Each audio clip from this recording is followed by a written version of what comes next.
तो क्या आएगा, -4 -6 कितना हो जाएगा, माइनस माइनस प्लस हो जाएंगे, तो 4×6 24, 24/55।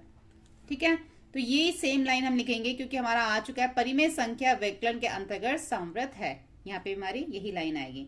ऐसे अगर आज हम भाग को देखते हैं तो भाग में भी जो है यहाँ पे हम देखें 2/7 और भाग करें 5/3 से, तो ये क्या हो जाएगा, ये हमारा व्युत्क्रम हो जाएगा। 2/7 गुणा 3/5 हो जाएगा, 5/3 का कोई भाग ऐसे तो होता नहीं है। इसका जो है इंग्लिश में अगर हम इसको बोलते हैं उसको रेसिप्रोकल बोलते हैं, यानी कि इधर की संख्या नीचे वाली ऊपर, ऊपर वाली नीचे, अंश हर बन जाता है, हर अंश बन जाता है, बीच में गुणा का साइन आ जाता है। तो 2 तिया 6 और 7 पंजे 35। तो ये भी हमारी परिमेय संख्या ही आई है। तो इसका मतलब ये है कि ये भी हमारी जो परिमेय संख्या है वो हमारी भाग के अंतर्गत संवृत है, और ये भी हमारी परिमेय संख्या जो है गुणन के अंतर्गत संवृत है। अब जो हम इसका दूसरा गुणधर्म देखते हैं। दूसरा गुणधर्म है क्रम विनियमिता, जिसको हम कॉम्यूटेटिव प्रॉपर्टी बोलते हैं। क्रम विनियमिता यानी कि इसके हम क्रम विनियमिता में जब हम योग करते हैं तो 2/3 जमा इसको हम करते हैं 5/7 के। ठीक है, 2/3 जमा 5/7। तो इसको जब हम जमा करेंगे तो इसका भी हम क्या लेंगे, लघुत्तम समवर्ती लेंगे। उसके बाद 21 आ जाएगा। 21 को 3 से भाग देंगे, 7 7 दूनी 14 जमा 7 तिया 21, 3 पंजे 15। ठीक है, तो दोनों को जमा करेंगे तो कितना आया, 29/21। तो ये भी हमारा जो है परिमेय संख्या आई है। तो इसलिए ये हमारा क्या है, योग, यहां पे हम लिखेंगे योग क्रम विनिमय, योग क्रम विनिमय है। ठीक है, लेकिन जब इसका हम व्यवकलन करते हैं तो देखो क्या आता है। व्यवकलन के समय में इसका क्या आएगा, देखो अब इसका आएगा 2/5 माइनस 3/4। अगर हम इसको घटाते हैं, दोनों का हमने एलसीएम ले लिया, लघुत्तम समवर्ती, तो 20 आ गया। 5 को 20 से भाग किया, 4 4 दूनी 8 माइनस, और 4 को 20 से किया तो 5 5 दिए 15। और जब इसको घटाते हैं तो हमारा आता है -7/20। ठीक है, जो हमारा क्रम विनियमिता होती है ना, उसमें ये चीज हमें देखनी होती है।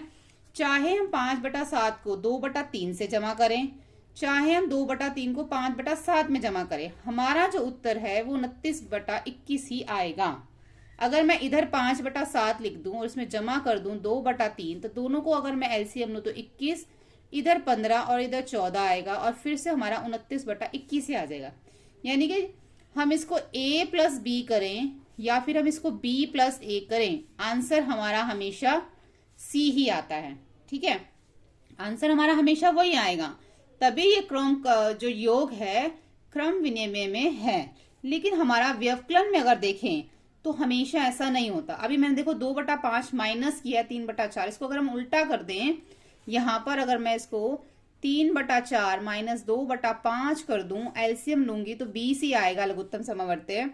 अब मेरा यहां पर 15 आएगा और यहां पर 8 आएगा, तो 15 माइनस 8 करूंगी तो 7/20 आएगा। देखो यहां पर क्या आ रहा है, हमारा ऋणात्मक आ रहा है, यहाँ पे क्या आ रहा है, धनात्मक आ रहा है। तो दोनों अलग हो गए ना।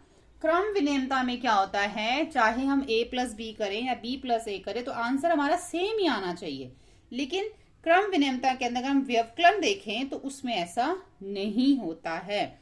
इसलिए हम यहां लिखेंगे व्यवकलन क्रम विनिमय नहीं है, यहां पर नहीं आ जाएगा क्योंकि ये नहीं है, दोनों में आंसर सेम नहीं आ रहा है।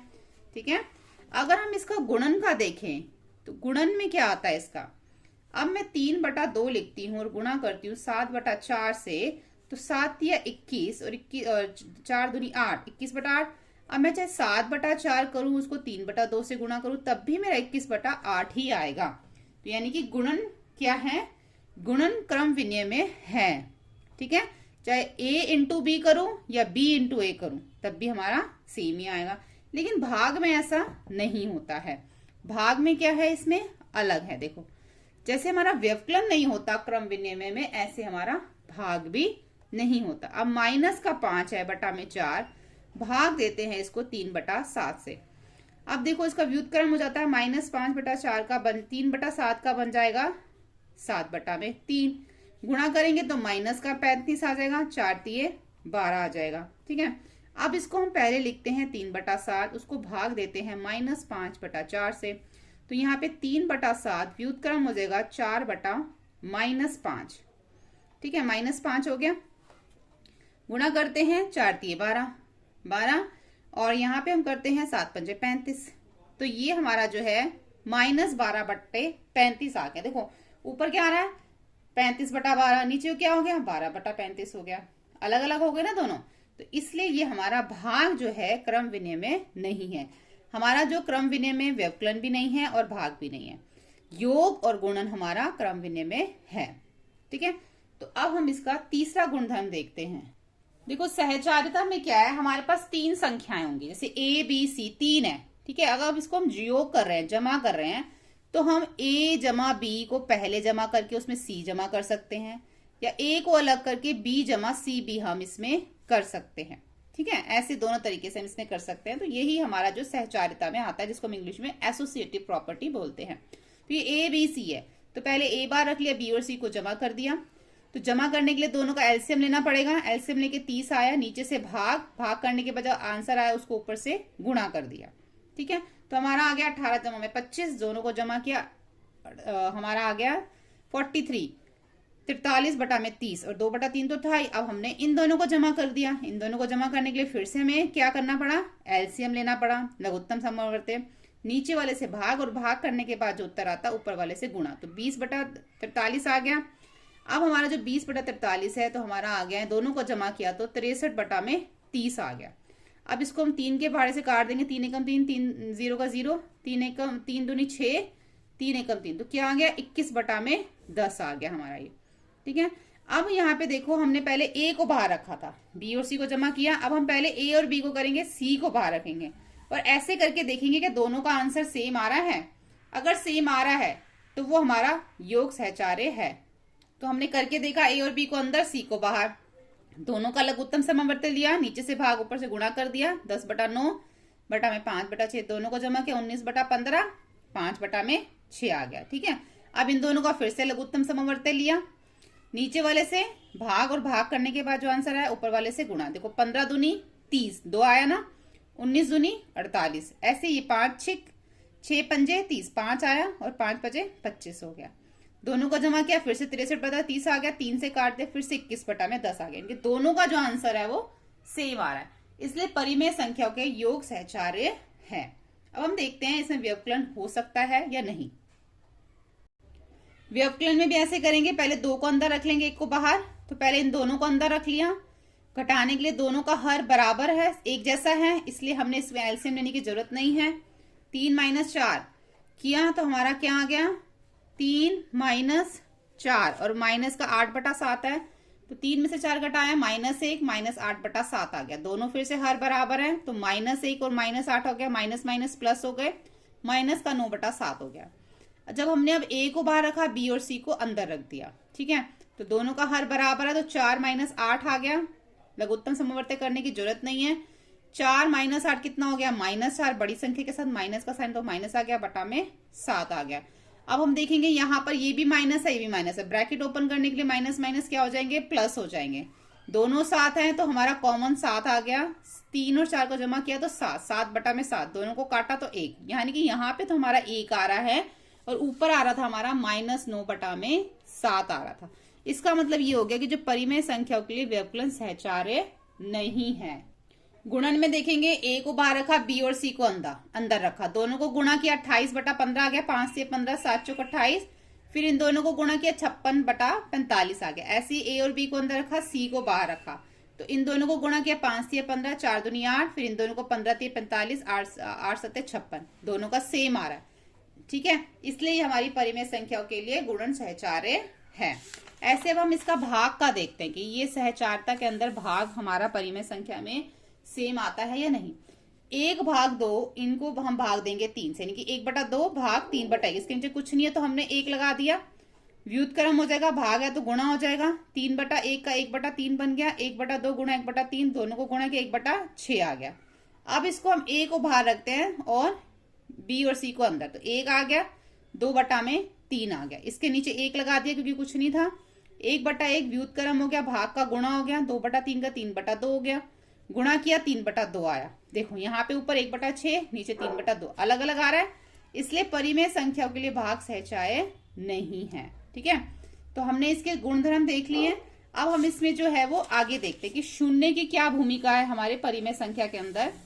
शून्य में देखो ये है शून्य, 0 प्राकृतिक संख्या, पूर्णांक संख्याओं, पूर्णांक f परिमेय संख्याओं के योज्य तत्सम्मक है। तो योज्य तत्सम्मक का क्या मतलब है कि जब हम किसी भी संख्या के अंदर 0 को प्लस करते हैं तो वही संख्या हमारी फिर से आ जाती है। अगर हम 2 को 0 में प्लस करेंगे तो 0, 0 में 0 को प्लस करेंगे तो 0, -3 में अगर 0 प्लस करेंगे तो -3 ही आएगा। अगर 3/5 में हम 0 को प्लस करेंगे तो 3/5 ही आएगा। यानी कि 0 के साथ आप कोई भी संख्या प्लस करोगे तो वही संख्या हमारी आ जाती है। सेम इसी तरीके से अगर हम 1 की भूमिका देखें परिमेय संख्याओं में, तो इसमें क्या होगा, आप 1 के साथ जिस भी संख्या को गुणा करोगे, ठीक है, यहाँ पे हमने गुणा किया है, 0 के टाइम पे हमने क्या किया था, योग किया था।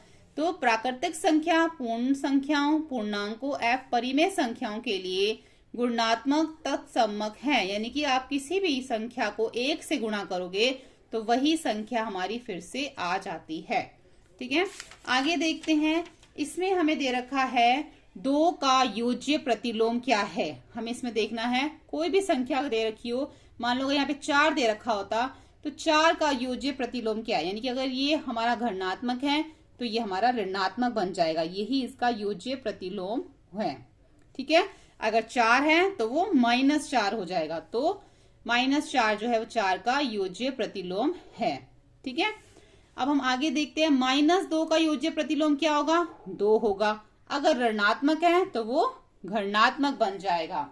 क्यों, ऐसा क्यों है, देखो 2 का योज्य प्रतिलोम क्या है, -2। अगर हम इसको जमा करते हैं, 2 जमा -2, तो प्लस माइनस माइनस दोनों को 2 में से 2 गए, 0 आया।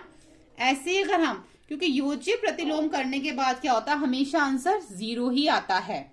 ठीक है, अगर यहाँ पे मैं -5 करती हूँ, इसका योज्य प्रतिलोम क्या होगा, 5 होगा। अगर इसका मैं योग करती हूँ, -5 जमा 5, तो प्लस माइनस माइनस होगा, तो 5 - 5 क्या हो जाएगा, 0 हो जाएगा, तो 0 ही आएगा।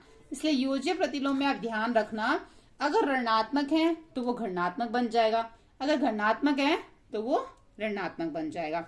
अगर मान लो -4/2 है तो ये 4/2 बन जाएगा। ठीक है, अगर 4/2 है तो -4/2 बन जाएगा। ठीक है, ये चीज आपको ध्यान रखनी है। व्युत्क्रम देखो, व्युत्क्रम अथवा गुणात्मक प्रतिलोम देखो, वही है, अभी हमने पहले भी किया है। व्युत्क्रम का मतलब होता है अंश का हर बन जाना, हर का अंश बन जाना। जैसे अगर 8/21 है तो ये हमारा 21/8 बन जाएगा, इसको हम बोलते हैं व्युत्क्रम। अगर -5/7 है तो वो 7/-5 बन जाएगा, और हमेशा काटने पे 1 ही आता है। ठीक है, क्योंकि 1 अगर 8 से 8 कट जाएगा 1, 21 से 21 कट जाएगा 1, हमेशा आंसर 1 ही आता है अगर संख्या हमारी सेम होंगी तो। ठीक है, व्युत्क्रम में हमेशा अंश हर बन जाता है और हर अंश बन जाता है, ये चीज बस आपको ध्यान रखनी है। उसके बाद आ जाती है हमारी गुणन की योग पर वितर्कता। वितर्कता क्या होती है हमारी, ये भी हमारा एक तरफ से गुणधर्म है जिसको हम डिस्ट्रीब्यूटिव प्रॉपर्टी बोलते हैं। अगर हमें दे रखा है a इंटू, यहाँ पे हमें मान लो दे रखा है इस तरीके से, मान लो संख्या दे रखी है हमें 1, हमें 2 गुणा फिर अंदर जमा दे रखा है। ठीक है, b + c बोल लो इसको, a इंटू b + c बोल लो। ठीक है, तो उसमें हमें क्या करना है कि जो पहले ये संख्या, इसको हम इससे गुणा करेंगे, 2 को 3 से, फिर 2 को ही हम 5 से भी गुणा करेंगे। ये आपने पहले की क्लासेस में किया होगा।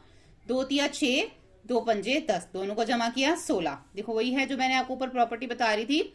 a इधर है, b + c, तो यहाँ पे a और b + c, a क्या है हमारा 2, b हमारा 3 और c हमारा 5। तो किसके क्या इसका आता है, इक्वल होता है किसके, ab + ac के। यानी कि a को b से किया तो ab, a को c से किया तो ac। उसके बाद इसको इस तरीके से हम सॉल्व कर सकते हैं। ठीक है, या फिर आप इसको ऐसे भी कर सकते हो, दोनों को जमा करके 5 और 3 8 और 8 दूनी 16, तब भी हमारा यही आएगा। इसमें देखो, अगर हम देखें गुणन की व्यवकलन पर वितर्कता में, अब हमने ऊपर जमा किया था, ऊपर हमने जमा किया ना बीच में, अब हम इसमें माइनस करेंगे a b - c। बराबर किसके होगा, ए बी माइनस ए सी के। सेम उसी तरीके से करना है, बस साइन हमारा जो है वो माइनस का आ जाएगा। 5 दूनी 10, 2 को पहले 5 से किया 10, फिर 2 को 3 से किया -6, 2 तिया 6 आया ना, तो माइनस का 6 आ गया, 10 में से 6 गए 4। ठीक है, तो ये हमारे गुणन की व्यवकलन का व्युत्क्रम है। देखो अब हमें परिमेय संख्याओं के अंदर एक चीज और दी जाती है, संख्या रेखा। संख्या रेखा के ऊपर कोई भी हमें, जैसे यहाँ पे हमें एक उदाहरण को 3 संख्या रेखा पर निरूपित कीजिए, तो आपने एक संख्या रेखा बनानी है 0। अगर ये 3 है, ये हमारा एक पूर्णांक है लेकिन ये हमारा घनात्मक है।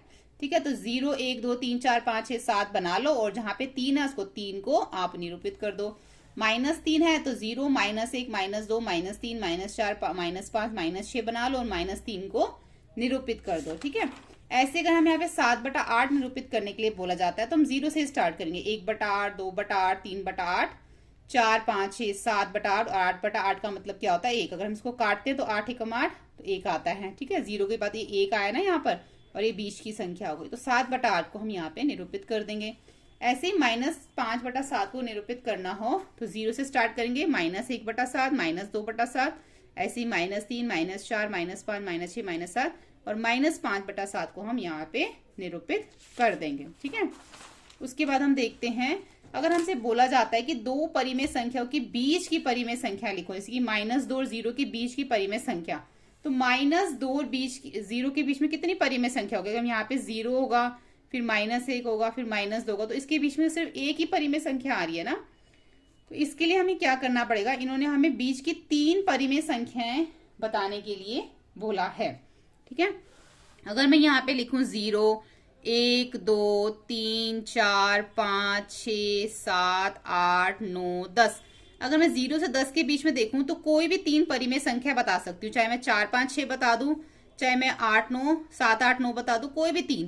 तो ऐसे हमें -2 और 0 के बीच में 3 परिमेय संख्या बतानी है, तो उसके लिए हमें क्या करना पड़ेगा, 3 परिमेय संख्याएं बोली हैं तो हमें 3 से बड़ा नंबर कोई भी लेके उसके साथ हमें इसको गुणा करना पड़ेगा। तो जैसे मैंने यहाँ पे 10 से कर दिया, तो -2 को 10 से गुणा किया तो -20/10।